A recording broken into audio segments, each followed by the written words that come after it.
everybody.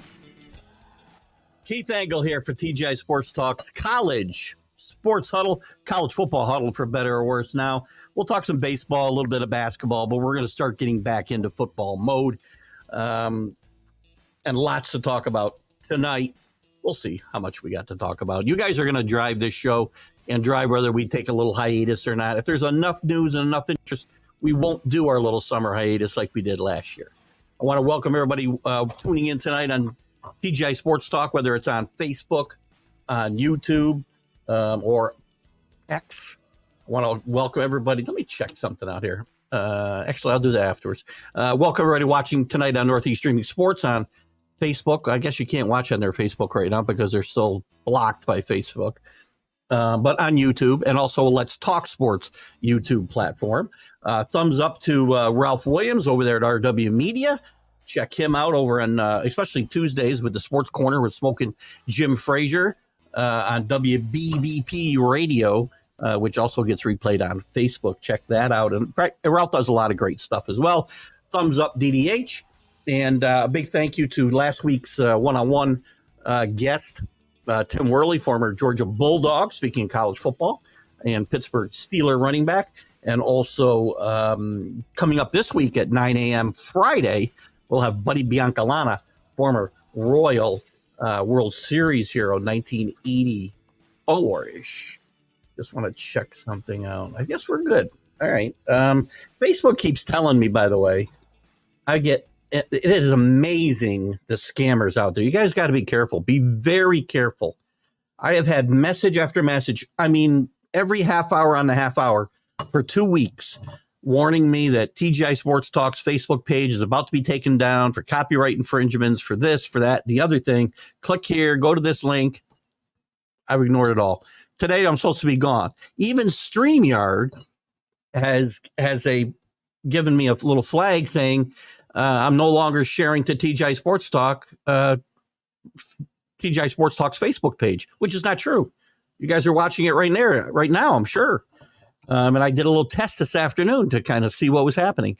Facebook is full of scammers, guys. Be very careful what links you click on. If they're from TGI Sports Talk, you should be safe.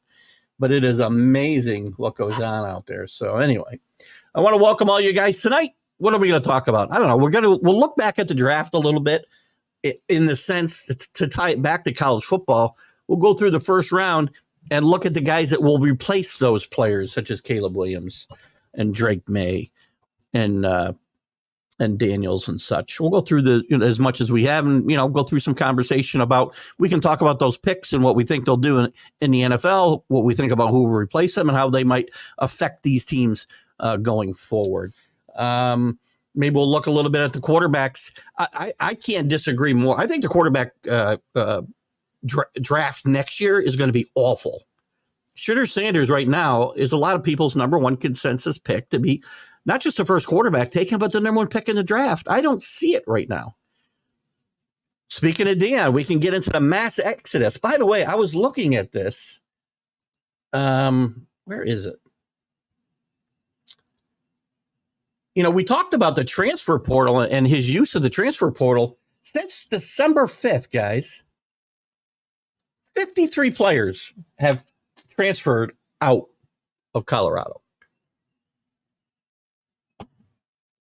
We've talked before. This is not a sustainable model. What else did we want to get into here? A little bit of can't read my own writing again. But we'll talk some of that. Way too early, top 25 for next year if we want. A little about a college baseball. We'll look at the rankings, the World Series. The conference tournaments are getting ready to crank up here in May, and then we get into the regionals of the College World Series. Actually, there's two different things. The College World Series takes place in Oklahoma. That is the 8 teams that are left from the NCAA Division I tournament, if you will. So, but we can look at those dates and look at some of the teams, who's doing well, who's not. But the first thing I wanted to jump into here tonight was talk a little bit about these guys that were drafted. And maybe we'll talk about some of the key impact players coming into the top 25 teams as well. Maybe that's how we'll go through the top 25 is look at that. But let's look at the first round of the NFL draft and the guys that are slated right now today as we speak. Spring practices is underway in some cases. We still got a couple of months before the season starts, obviously. Please, let's not rush the summer away. We haven't even got there yet, right? Let's take a quick look. Caleb Williams is the number one pick, obviously going to Chicago. Miller Moss right now is the guy that is slated to replace him. He's a longtime USC backup. He did start, I believe, in the Holiday Bowl, and he played pretty well. So this right now, given again, unless there's some spring transfer portal injections, these are right now the projections of who will step in for these players. He threw 6 touchdowns in that Holiday Bowl win, by the way. Whoever plays quarterback for this USC team, as long as Lincoln Riley is there, is going to probably put up fairly prolific numbers. I'm confident in saying that. And I do think Caleb Williams will probably be better in the NFL than a lot of guys are giving him credit for. I've heard things that he'll be the biggest bust since Ryan Leaf. Well, that's pretty hefty company, because he was one of the biggest all-time draft busts, and I don't believe that's going to be the case. But replacing him, I don't think it would be as difficult as you might think. USC is going to go as far as their improved defense and defensive game plans take them. Obviously, getting rid of the defensive coordinator, Alex Grinch, was the best thing they could have done. They should have done it sooner, and maybe they can get a little bit of a recruiting and transfer type deal in here. Chris Epgrave is with us from Toronto tonight. California State has produced some pretty good major leaguers. Jared Weaver, Jason Giambi, and has now produced a major league but has now not produced a major leaguer since Nick Avila. That's quite a while ago, probably. And we say California State. Who are we talking about? Are we talking about Cal, like Cal, which would be Cal. I forget where they're located now. There's so many California schools. I think you're talking about the University of California, if I'm not mistaken. Which, of course, is like UAlbany here. There's a ton of them. But we'll take that with. That's good information. Again, I love Chris comes up with some good little beauties for us during the course of evenings. Good evening, Dave Guyette, big Syracuse fan. Let's go down to Jaden Daniels, number 2 pick to Washington. His replacement at the moment is Garrett Nussmeier, who I do not know a lot about, by the way. And the problem here isn't just replacing Daniels, and we'll talk about this as we go down this list. He's got to replace a couple of 1,000-yard receivers in Malik Neighbors and Brian Thomas Jr. So there's a lot to replace here. And also the offensive coordinator is gone. So Brian Kelly has got his work cut out for him. He promoted Joe Sloan to be his offensive coordinator. And I guess actually the receivers coach and passing game coordinator, Cortez Hankton, is actually the co-offensive coordinator. I never know whether that's a good thing. Sloan will do the play calling. Maybe Brian Kelly should do his own play calling. I don't know. But Garrett Nussmeier is supposedly more than ready to take over. He waited 3 seasons behind Daniels. He was the MVP, and I did not know this. Again, I didn't pay attention to a lot of the bowl games until we got to the big ones because there's too many and nobody cares. He was the MVP of something called the ReliaQuest Bowl after passing for 395 yards and 3 scores against Wisconsin. So there you have it. Drake May at UNC, or University of North Carolina, number 1 pick of my New England Patriots. Through 15 spring practices, Mac Brown remains undecided. And the competition appears to be between Max Johnson and Connor Harrell. Harrell was in this offense last year, and Johnson transferred in from Texas A&M, so I guess we'll see how that competition goes.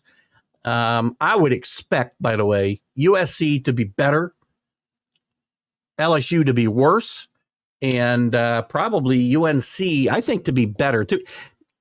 And when I say that, they lost their number one quarterback, they lost their number one wide receiver, but their defense, North Carolina, will be better, assuming one of these quarterbacks steps in and plays well. Marvin Harrison, Ohio State's been, wide receiver lately. Their senior, Amika Egbuka, is still going to be the number one receiver. He'll take over that number one slot, but the guy replacing Marvin Harrison Jr. is one Jeremiah Smith. Smith was the number 4 overall recruit here in 2024, and he dazzled. He's been dazzling them in the spring practices, so we'll see if that continues. Once again, Ohio State loaded at wide receiver. Joe Alt, somebody that I know Chris Fgrave has been talking about with his heritage. His father also played in the NFL for the Chiefs, I believe, mostly. But Joe Alt went number 4. He did sit out, like as most of these guys did, if they weren't playing in a playoff game. They sat out the bowl games. He sat out the Sun Bowl. Charles Gagosh, I can't say some of these names, man. He started in the 40-8 win over Oregon State. He was the first freshman to start at left tackle since Joe Alt. So he's a big kid, 6'7", 330 pounds. So it looks like these big shoes, have got somebody ready to step in and potentially contribute right away. And I do expect, and we'll get into this when we look at the top 25 a little bit, I do expect Notre Dame to be a bit better. Malik Neighbors at LSU, who we mentioned, along with Brian Thomas, was leaving. Neighbors and Thomas are both gone. The Tigers plucked C.J. Daniels from Liberty and Xavier Thomas from Mississippi State in the transfer portal. Daniels was a second-team All-Conference USA player last year, had 10 touchdowns. Leaves them with some big holes, obviously, but he'll probably be the main replacement for at wide receiver. Will probably be Daniels and in turn Thomas. Thomas was a very explosive kick returner, one of the most explosive kick returners in the SEC last year, and we'll see what his receiving prowess looks like. He did average like 12 yards a carry on every kick last year, so 12 yards a return, so pretty good job there. J.C. Latham, offensive tackle out of Alabama. The replacement would appear to be Elijah Pritchett.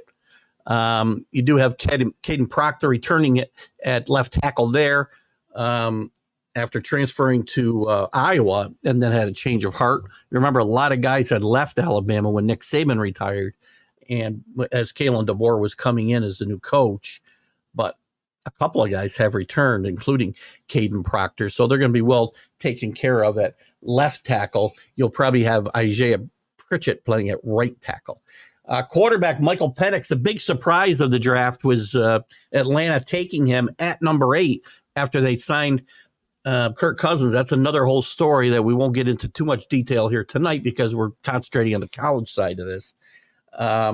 Will Rogers will be the short-term answer here, at least a short-term answer. He's a Mississippi State transfer. He did enter the transfer portal as soon as Kellen DeBoer left, but new head coach Jed Fish was able to keep Rogers in Seattle. He's a 5th-year senior, and he's thrown for a total of 12,000 yards in his career. So he's got great talent, but there is a ton of talent. If I remember right, there's only 2 starters returning on offense and defense combined to Washington this year. So Jed Fish has his hands full this year for sure. Chris is going to talk to his amateur sports reporter friend. I want to get back here with some good info on what it's like to be a college player getting drafted these days, social media, that kind of stuff. That'd be great stuff. This is somebody who has input, I'm guessing, with a bunch of the college players that are newly drafted this year, Chris. Sounds like pretty good inside stuff and pretty cool stuff for sure. Rick says, thanks, Falcons. You set the draft for the Vikings, which he did. By the way, we're trying to focus on the college side, but we can't help but talk about this draft a little bit as we go forward here. J.J. McCarthy, which we're going to talk about here in just a couple of picks, fell right into Minnesota's hands. Minnesota, up until the very last minute, was trying to swing a deal with the Patriots for number 3. There was also talk the Patriots were going to take J.J. McCarthy and not Drake May. And quite honestly, from my standpoint, I would rather have the Patriots would have taken J.J. McCarthy. Proven winner. He's got intangibles, which you can't measure a lot of times with quarterbacks. And and Rick, your team is going to be very happy with J.J. McCarthy. I don't look just at numbers, which a lot of guys get all wrapped up in the gaudy numbers of the Daniels and the Williams. Hell, I mean, a lot of guys could go into those offenses and put up huge numbers. I'm not saying these guys aren't talented, but let's look at the intangibles. Jaden Daniels didn't do anything to help LSU win a championship. Now, I know it was a suspect defense that really hurt them last year, and the offense was on overdrive, but you know what? Winning is an intangible that is hard to measure. And J.J. McCarthy, the fact is he's got one loss in his entire college career.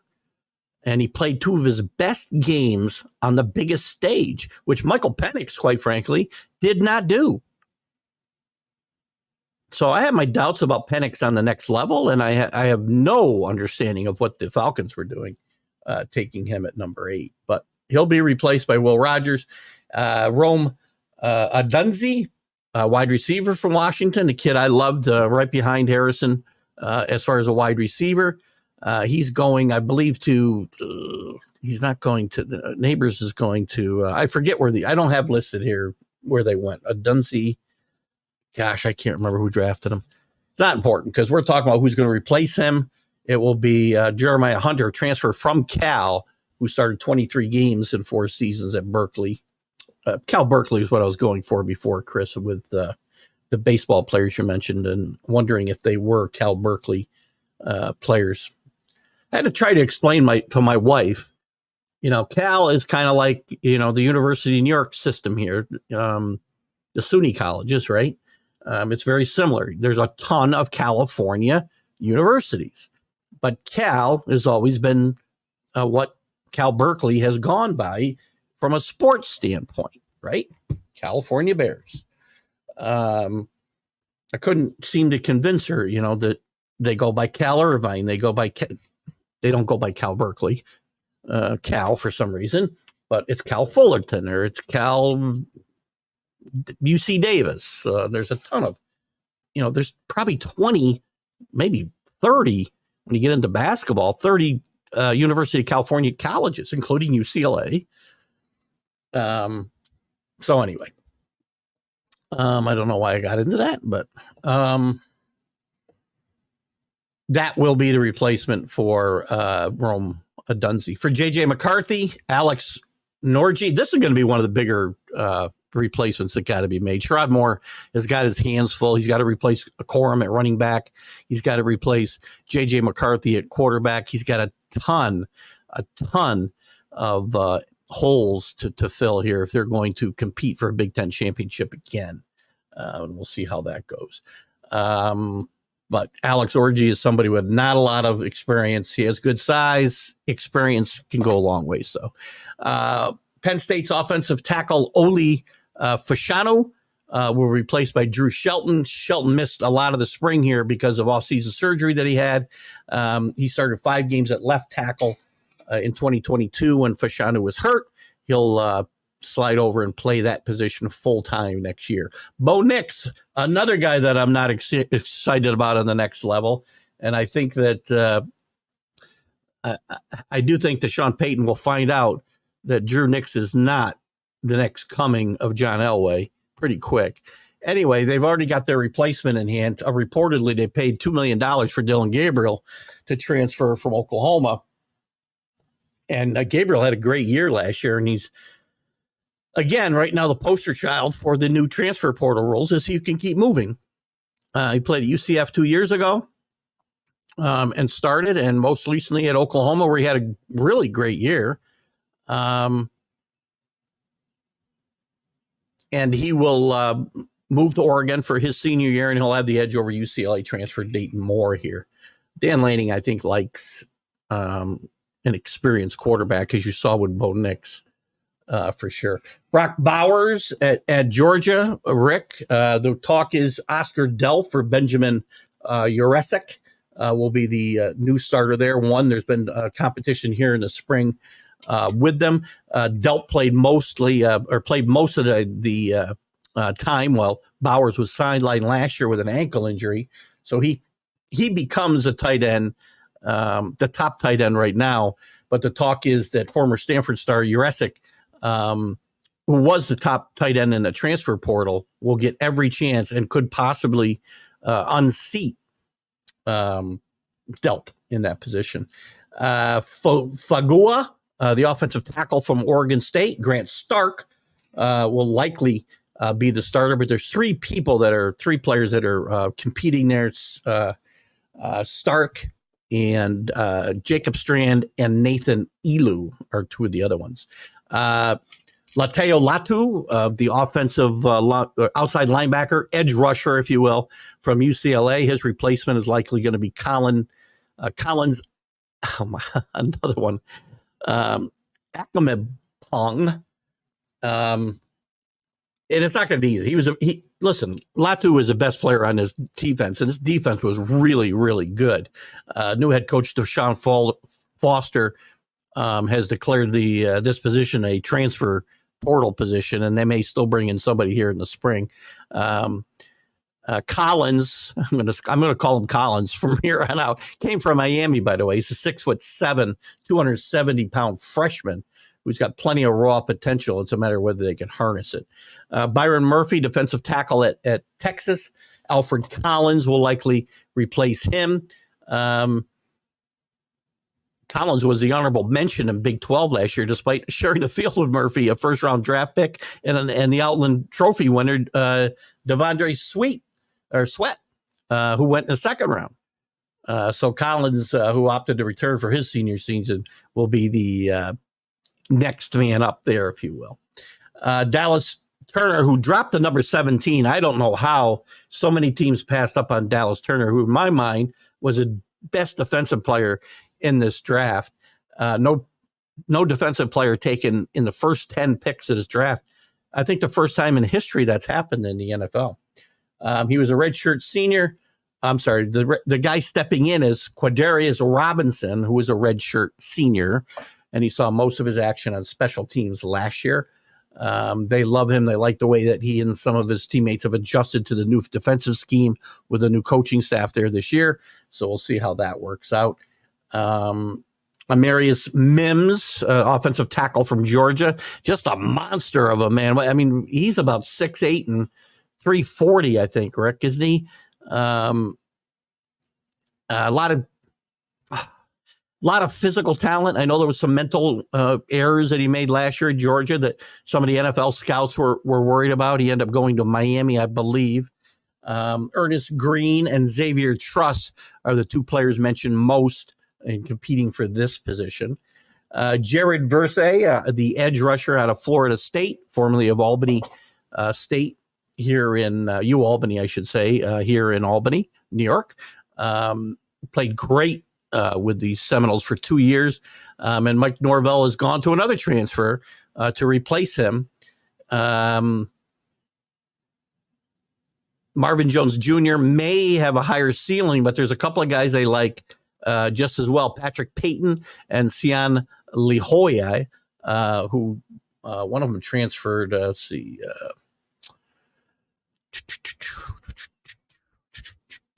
Oregon State is where Lahole comes from. So that's a pretty deep position right now for Florida State, who I expect, by the way, to surprise some people and stay at the top of the charts next year. We'll see where they're ranked in the preseason or the early top 25, if you will.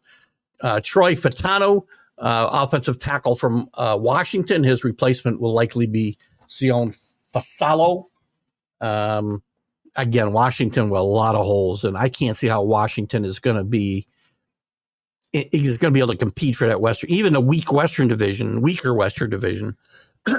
maybe made a little stronger now with Oregon, USC, and UCLA and Washington coming in there. I don't see how they can compete with all the talent that they've lost. Judd Fish with a very tough chore in his first season there. Chop Robinson, the edge rusher from Penn State.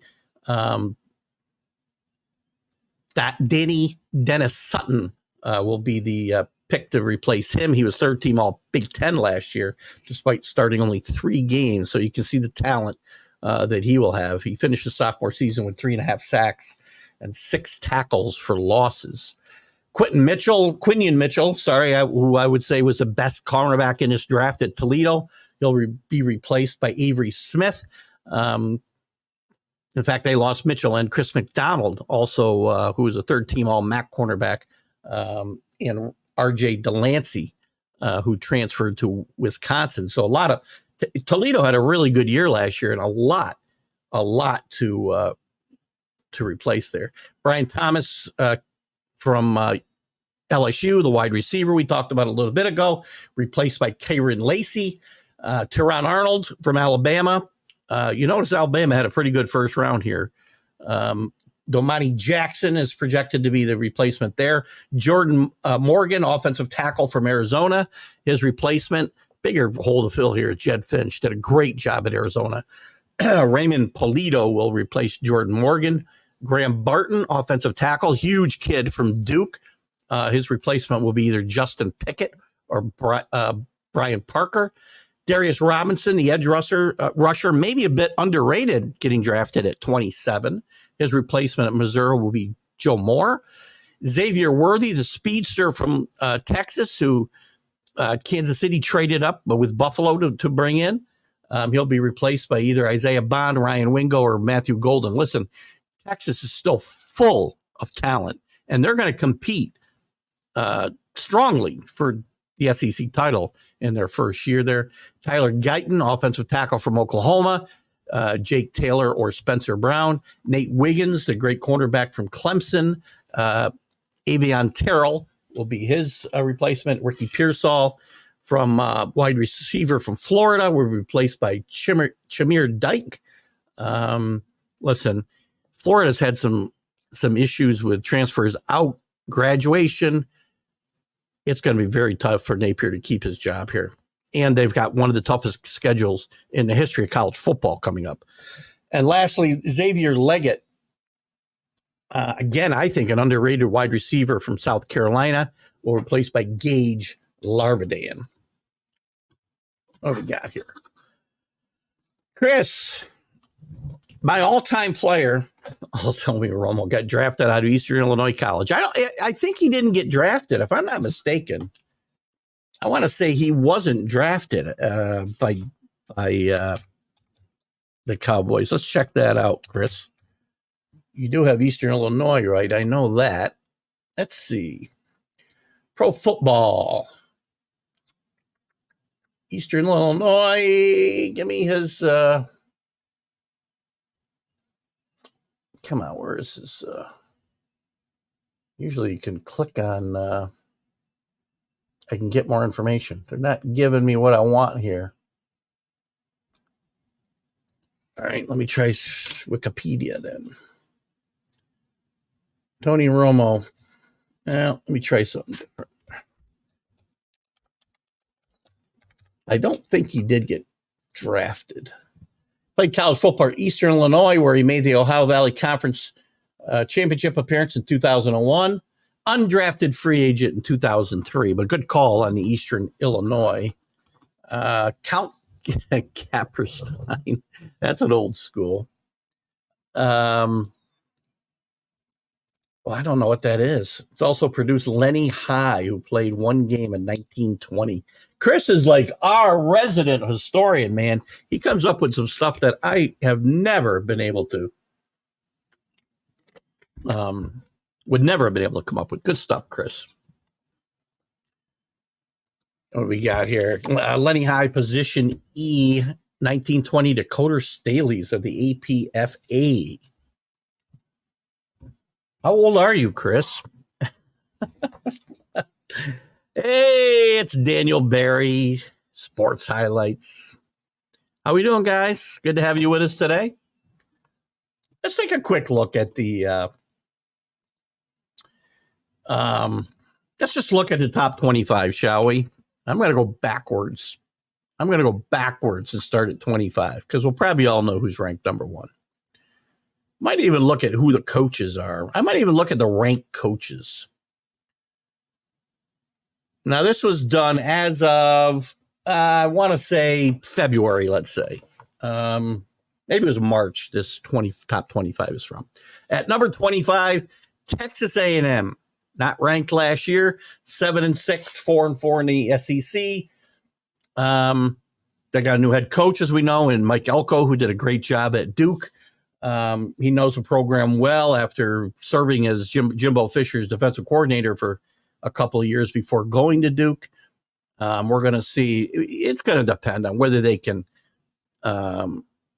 get Connor Wingingham to produce at quarterback. And listen, this team has always had talent.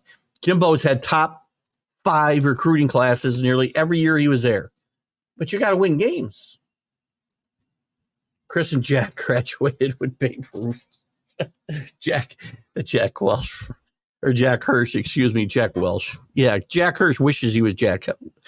A living Jack Welsh. Sorry.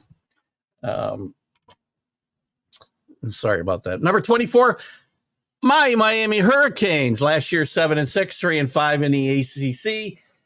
Marco Cristobal, they did have a 2-win improvement in his second year. They had a washout in his rookie, or his first season, I should say, as an Argos season as head coach at his alma mater.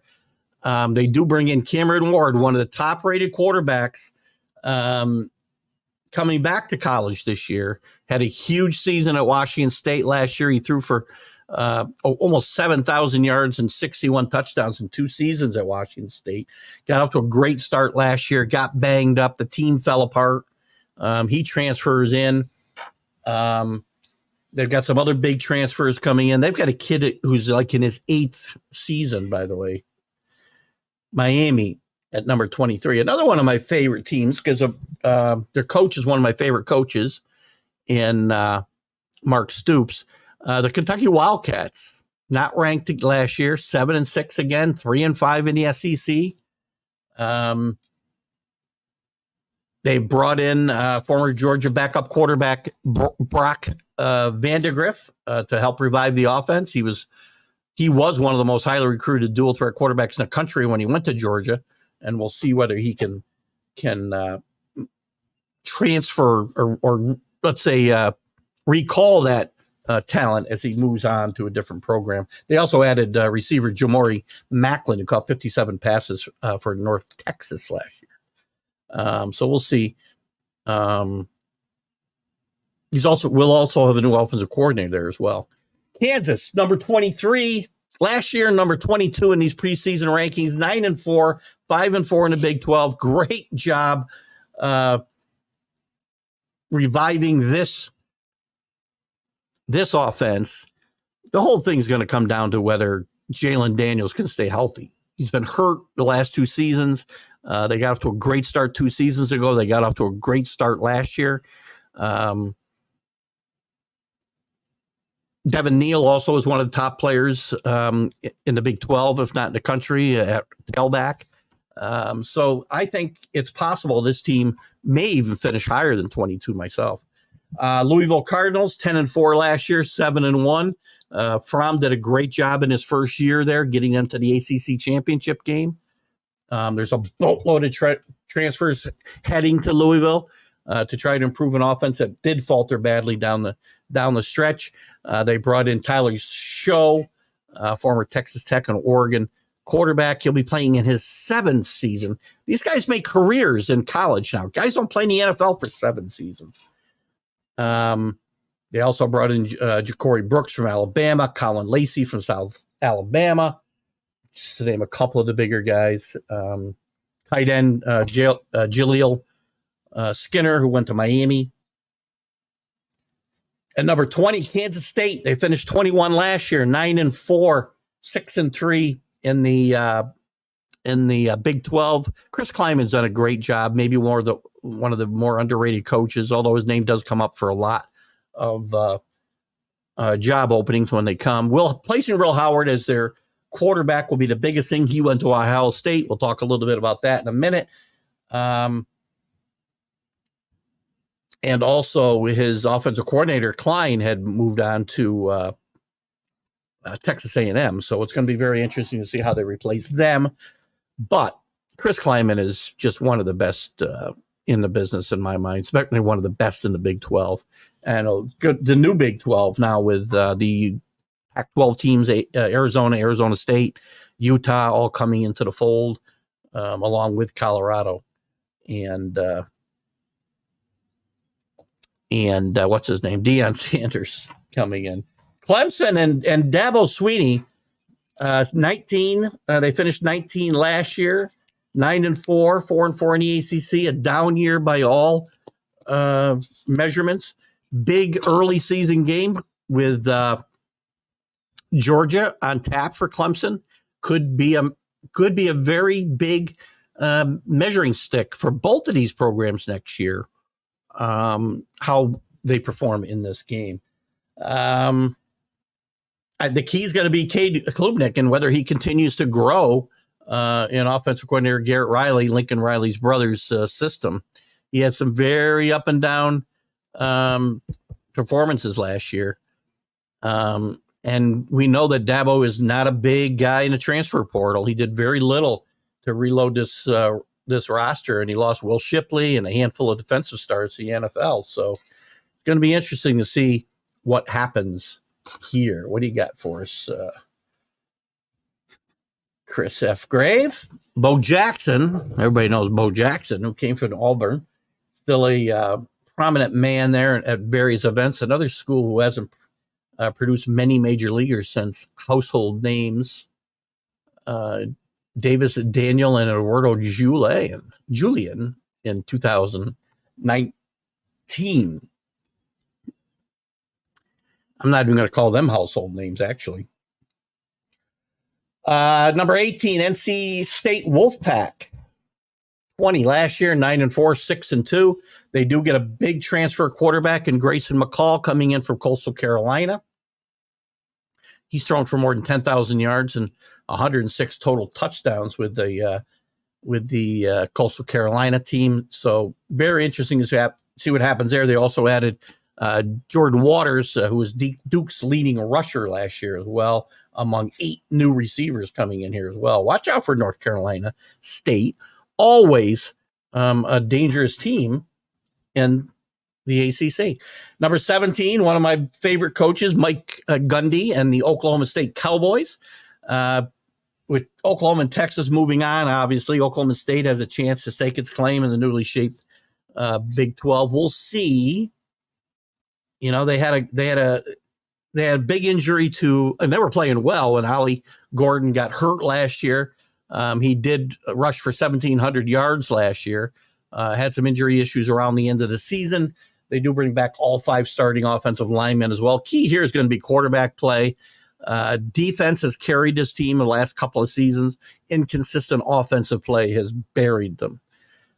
Tennessee Volunteers lose a lot of guys, including Milton, who surprisingly was drafted by the Patriots in the 6th round, quarterback Joe Milton. But I think it's going to be an interesting season. I think there's a lot of talent here. There's some veteran talent, and they've been very, very busy in the transfer portal as well. So we'll see how they do. Florida State, who I mentioned, I think will do better than maybe this ranking of 16. They did finish last year at 13-1, 8-0 in the ACC. I do think they got screwed out of the playoff pick. They were undefeated. They had the best record, and you should not be. You earned your way in. You should have been able to play. Now, with a 12-team playoff, they would have made it in. But that's all different. They do bring in DJ Uiagalelei. I know it's not pronounced right. Formerly the Clemson, last year with Oregon State. he does move on once again. He's a big kid. He can run the ball a little bit. He still is not terribly accurate, and that's going to be the big thing for this team. They need to be able to count on DJ, and they're going to have to count on their defense because the offense is probably going to take some time to get ramped up as they got a lot of positions to replace at wide receiver, running back, and obviously quarterback. Oklahoma Sooners, 14, moving to the SEC, as we know. Brent Venables had a better season, going 10-3 after a poor start at 6-7 in his first season with the Sooners. But they lose, as we said, Dylan Gabriel. So now it's going to look like Jackson Arnold, the former 5-star recruit, is going to be the heir apparent there. He threw for 361 yards and 2 touchdowns, but 3 interceptions in a 38-24 loss to Arizona in something called the Valero Alamo Bowl. We know the Alamo Bowl. Some key additions on the offensive line and the defensive line there. We'll see whether I think Oklahoma has some struggles in their first year in the SEC, unlike Texas. Michigan, we talked about them, national champions last year. Number 13, 15-0, obviously. Sharon Moore's got some big shoes to fill, not just in the coach. Yes, Jim Harbaugh is a very good football coach, and he does leave some big shoes to fill. But he's also got to find a quarterback. He's lost his best running back in Blake Corum. Harbaugh took most of the coaching staff with him to San Diego. Wink Martindale's been hired to be the defensive coordinator, so it's going to be interesting to see whether this team is able. I have my doubts. Michigan could struggle to stay in the top 25, possibly in the newly revamped Big Ten. LSU, who I said, I think it's another team that might drop. They were 10-3, 6-2 last year. Defense was their big problem last year, but they lose a ton of offense in Daniels, Neighbors, Thomas. We talked about Nussmeier, who was the MVP of the ReliaQuest Bowl. Yippee-doo. We talked about C.J. Daniels and Xavier Thomas coming in to replace the 2 wide receivers. You got to fix the defense. He cleaned the whole defensive staff out, basically. He plucked Baker from Missouri to be a defensive coordinator. Plus, they added 3 players from the portal. We'll see whether those guys, 3 of the top players from the portal, we see that didn't work for USC last year to fix their defense. Be interesting to see if it works any better for LSU. Arizona Wildcats, 11. Their previous ranking was 9. Great year last year. Their biggest problem to replace was Jed Fish, obviously, going to Washington to replace Kalen DeBoer, who went to Alabama. Brett Brennan takes over after guiding San Jose State to a 26-19 record and 3 bowl appearances. Not an easy place to win. He did a great job, and he did a good job getting quarterback Noah Fifita, I should say, and his top receiver McMillan to stay in Tucson.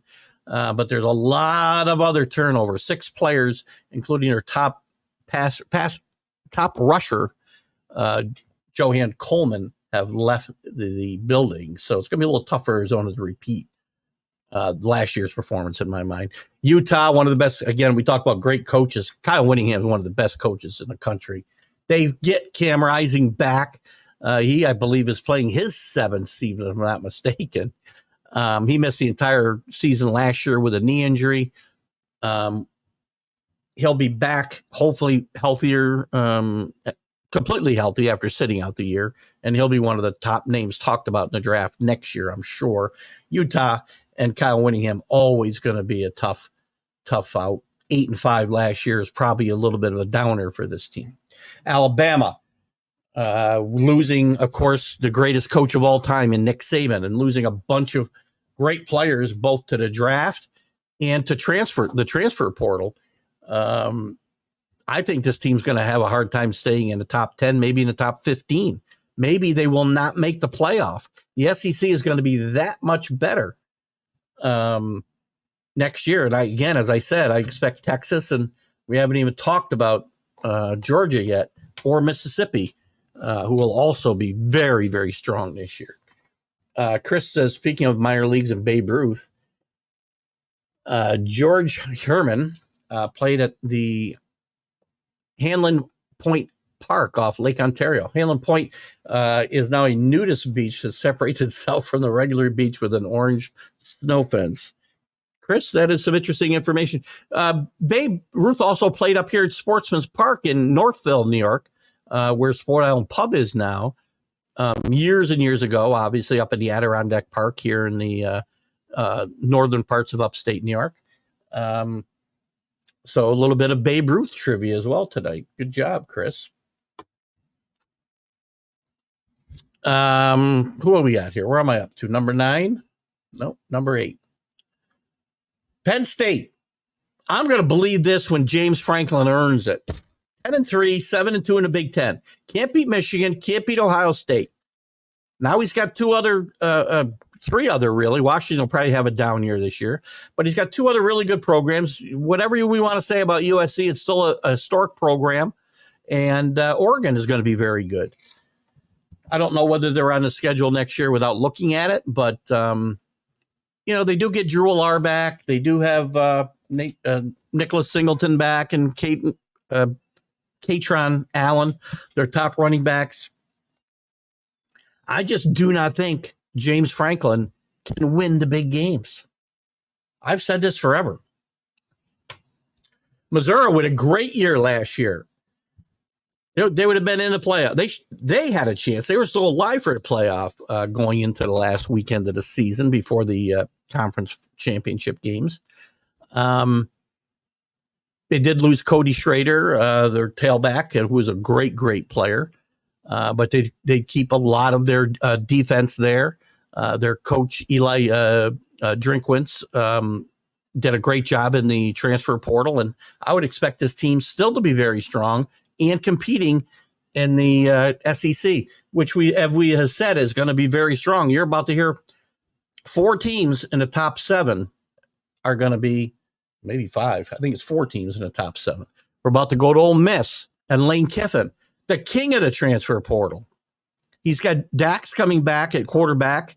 He's gone out there and found a lot of defensive help. And I think this team is ready to really take the next step. 11-2, couldn't beat Alabama, couldn't beat Georgia. But this team is ready to maybe take the jump. And they would have been in the playoff, a 12-team playoff last year. Notre Dame. I'm one of the few guys who seems to think that Marcus Freeman has done a really good job here. Things didn't fall apart when he got off to a horrible start in year 1. He ended up in the playing in a New Year's Day bowl game, and winning 9 games. He won 10 games last year, 10-3. I think Riley Leonard is going to be the quarterback, and I think he's going to be a godsend if he stays healthy. He's a guy who can do everything, and if healthy, you'll find that out. And he's bringing back offensive coordinator Mike Denbrock as well, who'd left to go with Brian Kelly to LSU, and he's what he did with that offense down there. We'll see what he can do here. They also brought in some wide receivers to help shore up the offense there. Texas Longhorns, Steve Scarsazian with a great year last year, did make the college playoff. Ton coming back. We already know that Quinn Ewers, has been named the starting quarterback. But if things continue the way they have for Arch Manning in spring practice and in the spring game, he had a tremendous game. He could overtake Quinn Ewers here. Now, the big thing is they got to replace Adonai Mitchell, Xavier Worthy, Javonte Sanders, the tight end, who I thought the Patriots might take a shot at in round 4 when he was still available. They do have transfers, Isaiah Bond from Alabama and Matthew Golden from Houston to fill some of those wide receiver spots. But there's plenty of talent all over the field for this team. Time to give the keys to Arch at Texas. Not sold on the ND coach. Again, a lot of people aren't. Fact is, you know what? 10-3 at Notre Dame today is not awful. Notre Dame's got a lot of strikes against it that it won't recognize itself. being an independent is not the best place for Notre Dame to be in today's landscape. They think it is because all the money that they get from the college football playoff, should they get there, will go in their pockets. They don't have to split it with anybody. Like every other team has to split it with every other team in their conference. So they think that tied with their exclusive deal with NBC, which is about $25 million a year, really doesn't own up when you're talking about $40 million a year, or I shouldn't say that. I believe it might be like $50 million a year in the Big Ten for TV rights for each team. So listen, Marcus Freeman's done a respectable job. I mean, a lot of coaches have done worse in their first 2 years at Notre Dame than the 19 wins that Marcus Freeman has put up. And I am sold. I think he's a good football coach. But again, at Notre Dame, expectations are not realistic. They expect to compete for championships every year. Those days are gone. Those days are gone for Notre Dame. The landscape is different. Oregon Ducks, 12-2. Dan Lanning, one of the great coaches in the country. Yeah, he made the right call to try to win the game on fourth down last year against Washington. He gets Dylan Gabriel to replace Bo Nix, who had a historic season last year, playing against, Bo Nix and Michael Penix Jr. fans, playing against weak defenses in the Pac-12. I know there's good football being played in the Pac-12. The defense is not what was driving these great teams. And you don't complete 72% of your passes if you're playing elite defenses every week. That's all I'm going to say there. I think Dylan Gabriel is a better player than Bo Nix. And I don't think they're going to skip a beat here. I think their defense will be better. They picked up a couple of cornerbacks and a safety in the transfer portal. And I think this team will be better in their first year in the Big Ten and compete for the Big Ten title and definitely be in the playoff. Ohio State, who seems to be the latest team, Ryan Day, who cannot get over the hump. Can't beat Michigan. He'll beat Michigan this year. Can't win in the playoff. Well, he's going to be in the playoff again. I think Will Howard will be the quarterback, transferring in from K-State. He'll get some competition from their top recruit. They also brought in Judkins from the running back from Ole Miss and safety Caleb Downs from Alabama. Three of the most coveted players in the transfer portal. I do think, and he brought in Chip Kelly from UCLA to be his offensive coordinator. So, and he's got Ibuka back. He's got Travion Henderson back at running back. He's got a boatload of defensive talent left. It's important, Coach. There's no excuses right now for Ryan Day if they don't win here. Scott Kobe, how are you, buddy? Good to have you with us. Who's the college football team you're watching closely this coming season? Well, we're going through the top 25. Georgia, to get to the last one here, is Georgia. The Bulldogs, we know, still came within a victory over Alabama, reaching a playoff again and a chance to win their third straight championship, which I had picked them to do. Kirby Smart now has solidified himself as one of the top coaches, the top coach probably in the country. With Nick Saban gone, there's probably no doubt. And I have a ranking of coaches that we'll look at this week or in the coming weeks. They lose a ton of talent again, but not nearly what they lost before. I think they were more active in the transfer portal, at least for higher rated players than I've seen them in the past. They brought in Trevor Etienne from Florida and receivers London Humphreys from Vanderbilt, Colby Young from Miami. I saw Colby Young play, and he can play. He can run, that kid. And then Michael Jackson from USC and tight end Benjamin Jurecek, who we talked about before. This team is probably primed, and you're going to see Georgia. I think the most exciting thing that's going to happen, and I'm not a big fan of all the realignment and all that, Scott, as everybody knows, the SEC race is going to be amazing, I think, with Georgia, Ole Miss, Missouri, Texas, Mississippi. I said Mississippi. Who am I missing? I'm missing somebody that I was talking about. And, of course, Alabama. I think it's going to be a great race. And I think the team I'm watching closely this year, two teams. Clemson, see whether Dabo Swinney is able to rebound this. I still have my doubts because of his refusal to embrace the transfer portal. Huge game against Georgia to start the season, and I think it's going to tell a lot about both those teams.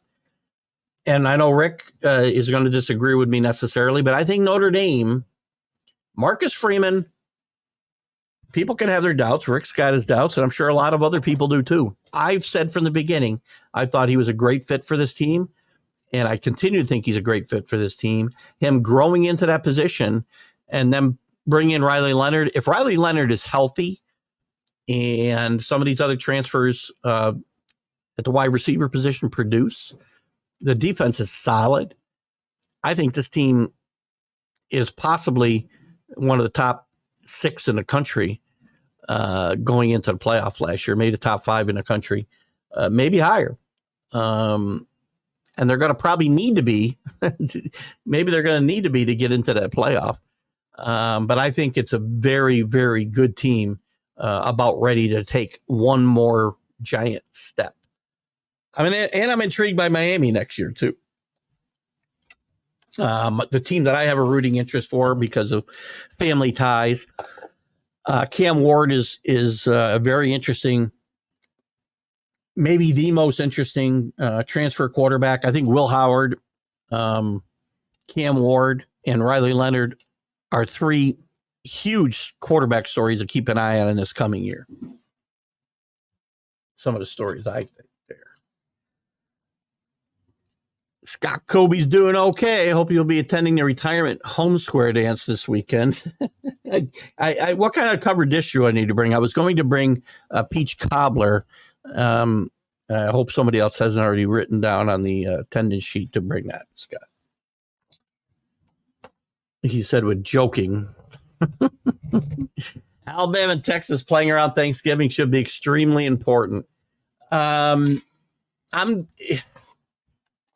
Yes, Texas is going to be really good. Texas is going to be very good. We just talked about the fact that by that time, Arch Manning might be the quarterback.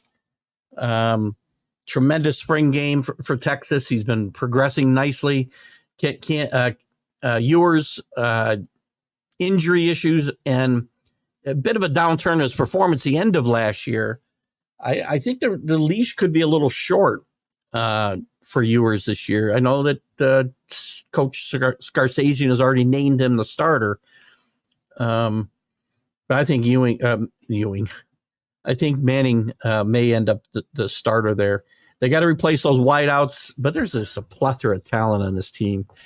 Alabama, I think, takes a step back. I like Kellen DeBoer a lot, but they lost so much talent in the draft, so much talent in the portal, and they've brought a little bit of it back in the spring, but not enough, I think. And I think Alabama falls backwards in a really ultra-competitive SEC this year. And I hope for their sake this game is as important as we think it could be. The other team, unfortunately, and I like Sherrod Moore a lot, I think Michigan's going to have a very tough time of it this year with all the important pieces they have to replace. Alabama, Oklahoma. I think Oklahoma's going to struggle this year. Losing Dylan Gabriel is a huge blow to them. Getting into the better SEC. Listen, I don't think they're going to go 6-7 like they did in Venable's first year, but I don't see this team going 10-3 their first year in the SEC either. So these are two teams I'm not as high on maybe as some others. By the way, I know this isn't an NBA show, but the Celtics are building up a huge lead to eliminate the Heat. Not surprising. I got to tell you, not an NBA show, and I'm not going to get into it. We'll talk about it a lot. And, well, by the time we get to talk about the Knicks, it might be Sunday in the stream of consciousness, but awful loss last night. And you can't lose. It was a great basketball game. And again, we're not going to talk a lot of NBA. I know a lot of guys are down in the NBA. This Sixer Knicks series, I think, has been a very good series. I haven't watched a lot of the other series, to be honest with you. Scott probably will as we get deeper into the playoffs. I've concentrated mostly on baseball and the Knicks and some Rangers. I listen. The NBA is not what it was 40 years ago, 30 years ago. But the NBA, this series, I think, has been exceptional. There's been good defense played. There's some great offensive production being put up by Brunson, who's really just taken a leap into the elite this last couple of months. Joel Embiid is showing what a great player he is at times and in a limited capacity. It's just been a great series, and I can see this going to 7 games and being a tough one to win, but we'll leave that for another day.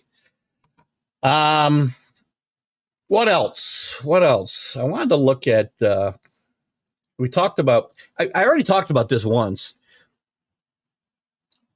53 guys have left Deion's program at Colorado since December. We talked last year about him bringing in 73. He's going to need to bring in 70 because he won't recruit. He has yet to sit in a kid's kitchen with his parents. He believes in his transfer portal, and it's going to bite him in the ass here somewhere. And I'm also not buying Shedeur Sanders as the number 1 pick in the draft next year. I mean, Shedeur's not a bad player, but he's totally, in my mind, well, not totally. 50% of it is the hype around Deion and that program, which we saw last year was overhyped. And I said it from the very beginning. Even when they were 3-0, I wasn't jumping aboard. He's a good coach. 4-8 was a good season after winning 1 game and not a game in the Pac-12 all the year before. Deion says he's not surprised by this. Yeah. Not surprised that 53 kids didn't want to stick around. That's a problem, man. And you can't rip kids on the way out the door. I don't care what they say. You know, if the kid says something, he's an immature kid. You're Deion Sanders. Shut up. Right?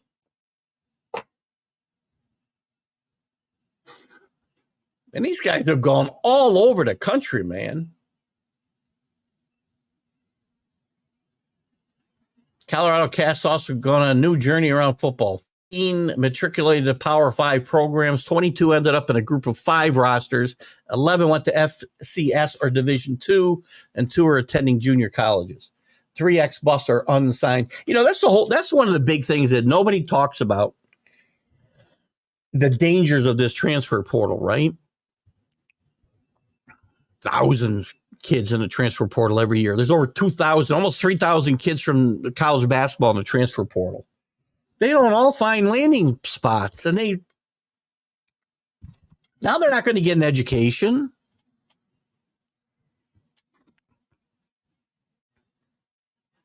That's the side nobody talks about. This is the problem with hiring Deion. He doesn't put in the work. He puts in the work. You know, here's the thing. It's very, he's really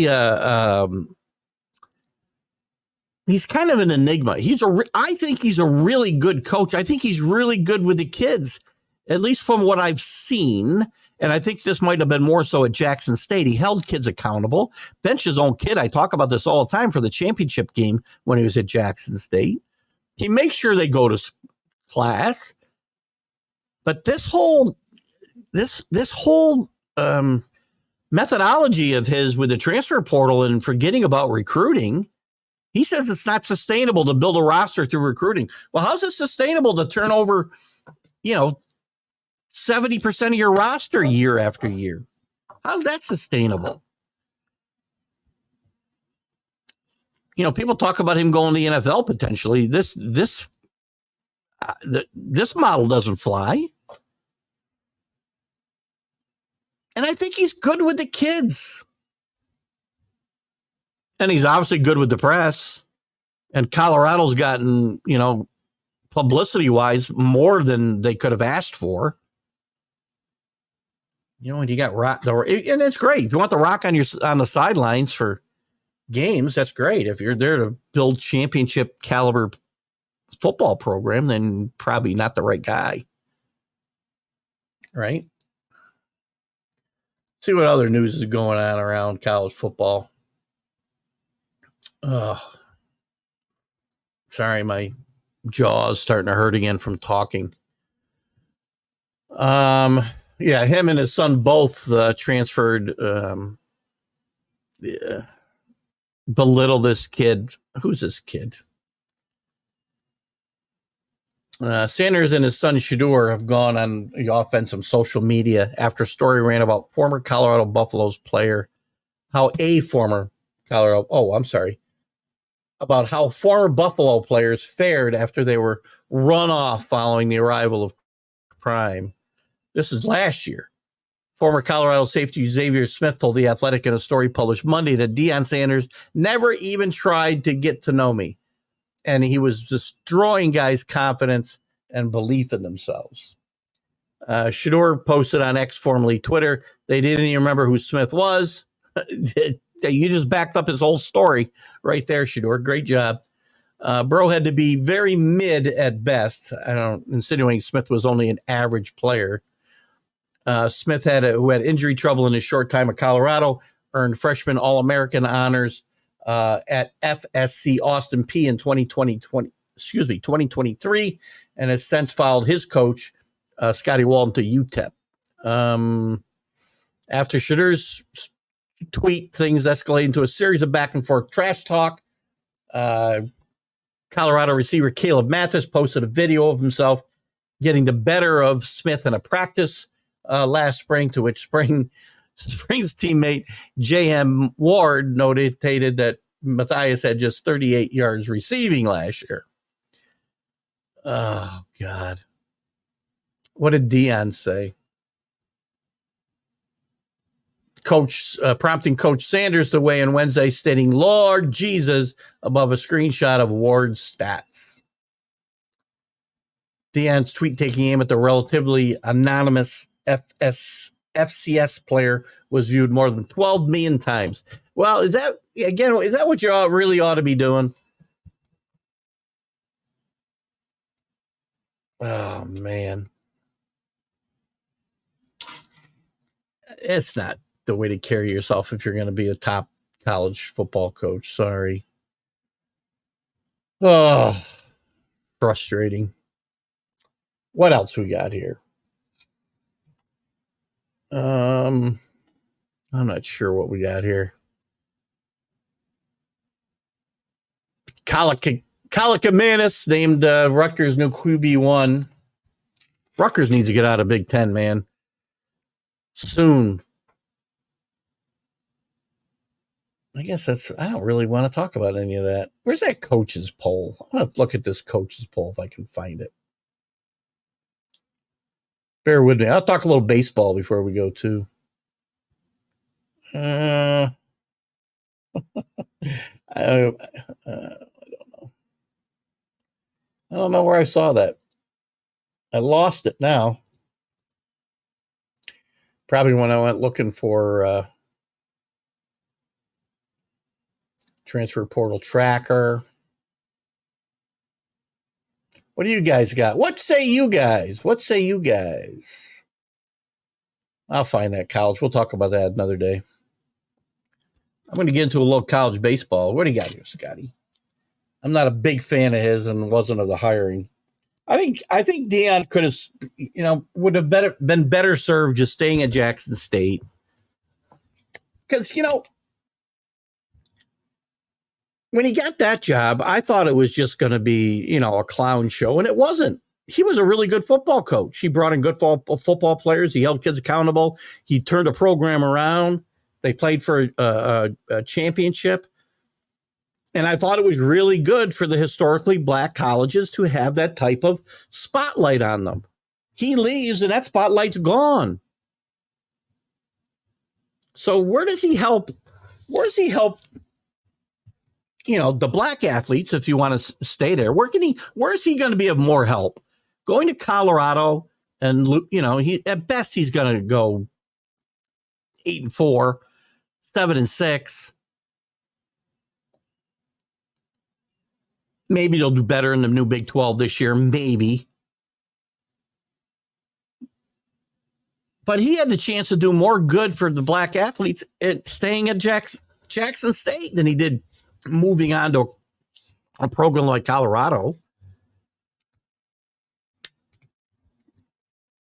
And look at Mike Norvell has solidified, obviously, his job at Florida State, where it was in danger the first 2 years he was there. If Mike Norvell left Florida State for any reason, got fired, finds a better job, whatever, Deion's going to go to Florida State in a heartbeat if they pick up the phone. Everybody thinks he'll end up in the NFL. I don't. I think he wants to coach Florida State. And I think that's his ultimate goal. I don't think he's going to coach in the NFL. He'd get eaten alive in the NFL. Eaten alive.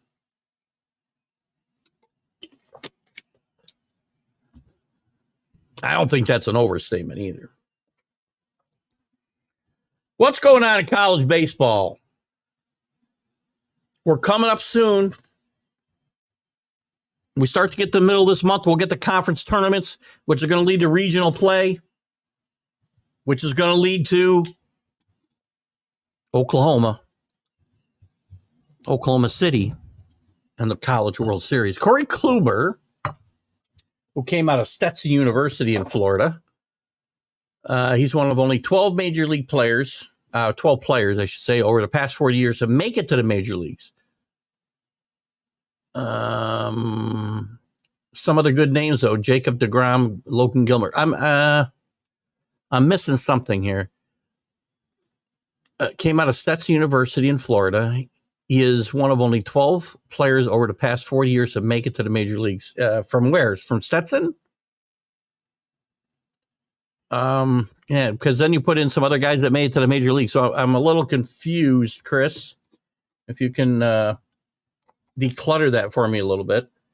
The SEC is the premier baseball conference, and I think it has been for some time. If we just look at the rankings right now as we speak, Texas A&M, Arkansas, Tennessee are the first three teams in the country.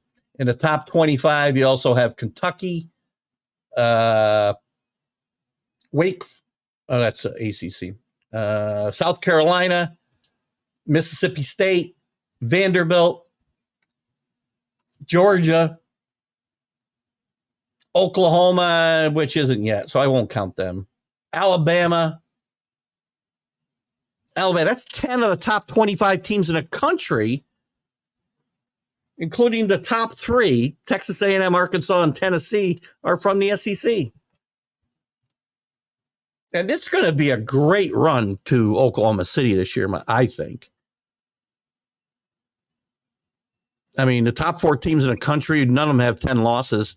East Carolina, a good school, not necessarily known for being in the top five in baseball. They're 38-5. UC Irvine, 32-8. Duke, 34-14. Wake Forest, last year's great story, has struggled a bit, 27-16. They're still ranked 13th in the country. They may need to win the ACC to make sure they get into this regional pool. Who else is my big surprise here? Louisiana, 33-13. Nice year for them. Indiana State, after a great basketball season, 31-9 in baseball. In Utah, they're tied with Utah in that 25th spot. So Stetson. Oh, I see. I get it. I guess it was the way I was reading it, probably, Chris. He's one of only 12 players to make it to the major league. So I get it now. Somehow I missed one of 12, I guess. Got to read the whole thing. Listen, Stetson, for Stetson to get 12 players at the major leagues in 40 years is probably pretty good. And Jacob deGrom, Logan Gilbert today, I love this kid. To me, he's better than Jacob deGrom because he can pitch. DeGrom can't throw. He's hurt all the time. I do love the regionals in college baseball as well. To me, that's a lot of fun. It's fun getting Oklahoma City, right? But I think those regional matchups, those 2 out of 3 matchups, are awesome. They're going to start. When do they start here, by the way? Just to give you a little bit of the let's see if this is right. I wanted some dates. It's not dates. I had some dates here earlier. I got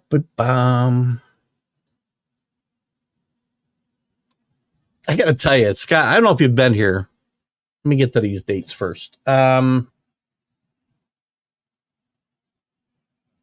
not going to help me. Anyway, the conference tournaments start the middle of this. I believe the regional play starts on June 2nd, if I'm not mistaken. And then we move up from there. If you haven't watched, I know we talked about this a few weeks ago. There's a great documentary you can find on YouTube about Augie Garrido, the great coach from Cal Fullerton, and then Texas. And we had a little chatter about Texas and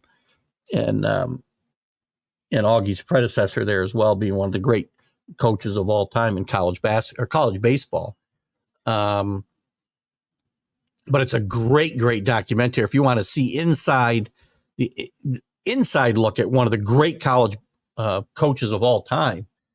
They follow him from his start at Cal Fullerton to right through his time at Texas, and it's really, really, really good. Cliff Gustafson is the other guy I was trying to think of. He's got the second most wins in College World Series history, 44. Rod Dadu, the great coach from USC. I'm reading a book right now, a biography by Ron Fairley, which a lot of you guys probably won't remember. But he played 1 year at USC for Coach Dadu, and I'm probably saying his name wrong, but speaks very, very, very highly of him. And it's interesting that of these top 21 coaches, or these top coaches with World Series wins, not winning at all, but there's Augie. Augie's third behind Cliff Gustafson at 41 with Cal State Fullerton and Texas. It's a great, I wish I could remember the name of the documentary, but if you Google him and on or search him on YouTube, you're going to find him. About 3.5 weeks away from regional play. Yeah. I had the dates here somewhere, Scott, and then I kind of misplaced them.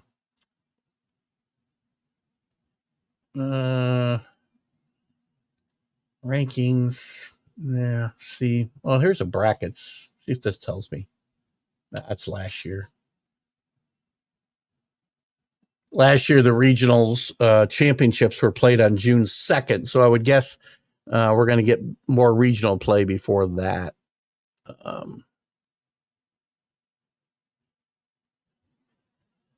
Yeah, and I think the conference tournaments are like the 20th. Like the 20th of this month. So he was there in Spike Owen and Roger Clemens days, I believe. Gustafson was there, I believe, for both of those guys. They played together. I don't think they played for Augie. Let's find out.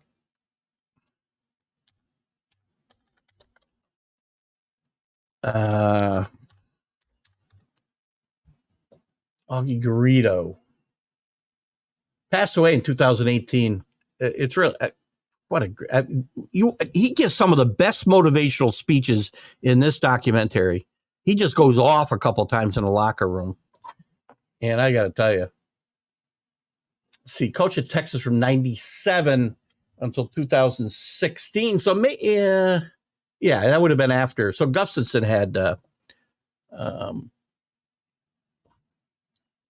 Gustafson did have Spike Owen and Roger Clemens. I would say, these two guys and Ron Frazier from Miami, I think are probably the greatest college baseball coaches of all time. Celtics up 55-27. Butler being out just kills any chance the Heat had. Yeah, it was Gustafson. Another great coach, though. Augie spent 2 years at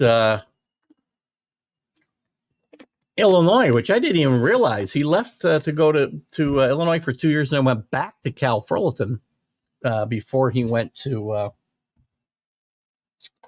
Texas.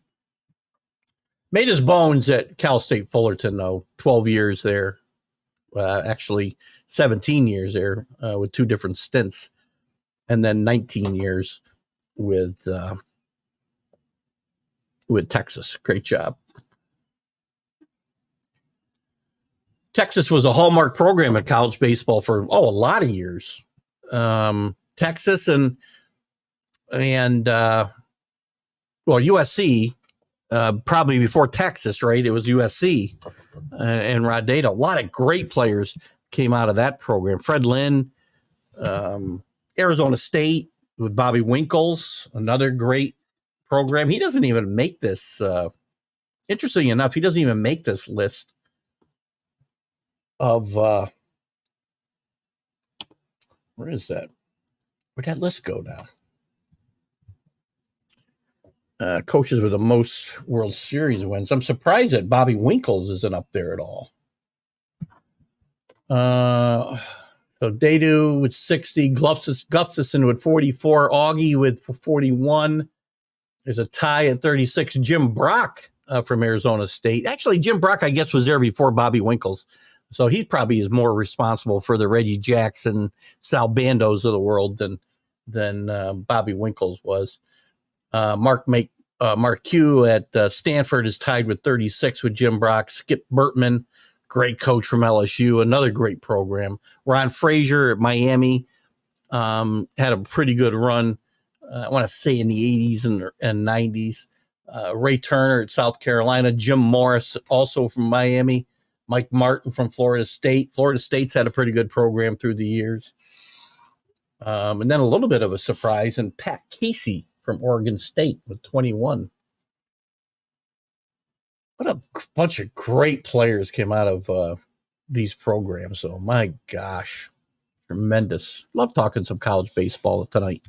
We'll talk more of it once we get into the playoffs. As I mentioned to you guys, we're going to get ready to wrap it up. I haven't decided whether to take a little sabbatical for this show like we did last summer or not, only because college football news dries up pretty much in May and, at least in June. And July can be kind of quiet. So maybe we'll skip a couple of weeks here and there. I don't know if we'll go on a full sabbatical or not. We'll see. There's another word I was going to use, but I don't know what it was. So we'll debate that. You guys can kind of give me your feedback. And if we keep having good back and forth during these shows, we'll continue to do them for sure. We're going to do them through the baseball anyway. And there'll still be a lot of football news these next couple of weeks, so we'll keep track of that. What do you got here? Regionals are May 31st. Super Regionals June 3rd. Yeah, I'm sorry. I got you. May 31st through the 3rd. That makes sense because the conference tournaments are the weekend before the 25th. Most of them end up the 25th and 26th. So we go right into the regionals and the Super Regionals, which we love, June 7th. And then we get the Omaha selection show the 27th. Days that fall on. Maybe we can I was hoping it might be that's going to be a Monday. I was hoping it might be on a Wednesday, but it'll be a lot of fun.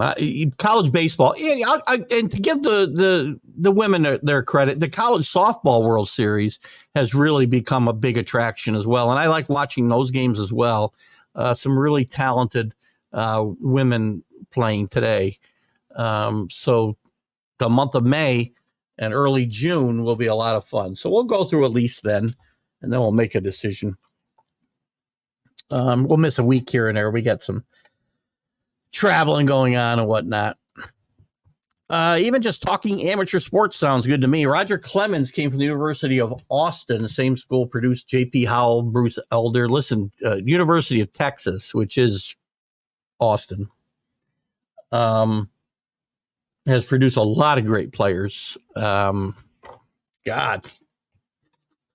since I still got a minute, let's look at some of the great players out of Texas. We talked about Clemens already. All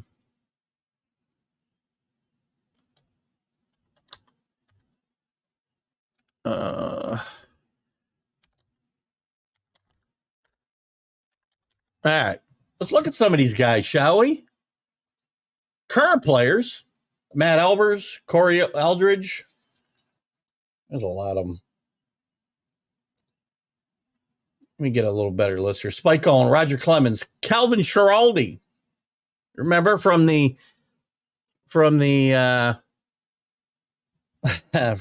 86 Mets and played with the Red Sox. So Scott ought to remember Calvin Schiraldi pretty well. Not the 86 Mets, but the 86 World Series against the Mets. Let's go backwards because some of these names only Chris is going to remember.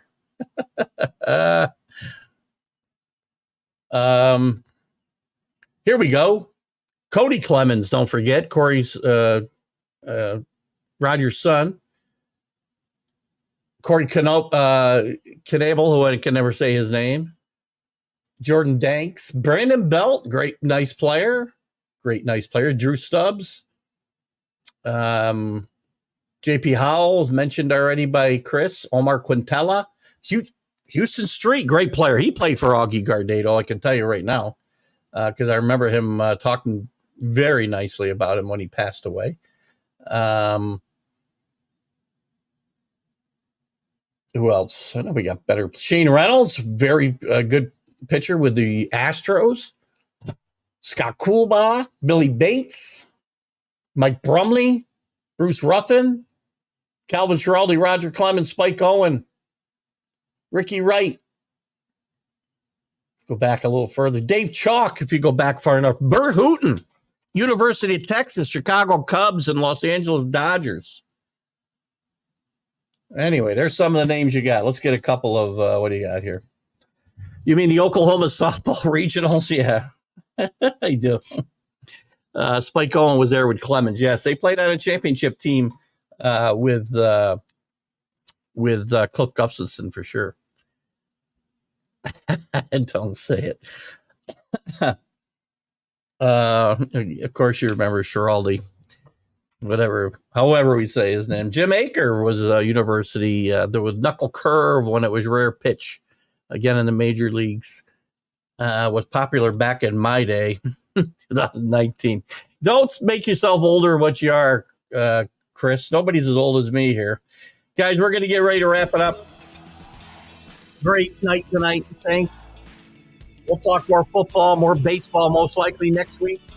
Tune in, Scott. Please bring that baseball knowledge. Chris, you keep bringing that old time knowledge, and we'll talk all things college sports in the coming weeks. Remember, Friday 9 a.m. Eastern, Buddy Biancalana, former Kansas City Royal World Series hero, big spark plug for that team down the stretch and in the playoffs and World Series. We'll talk to Buddy about his time with the Royals, playing with some of the great players in George Brett, Hal McRae, great manager in oh my God.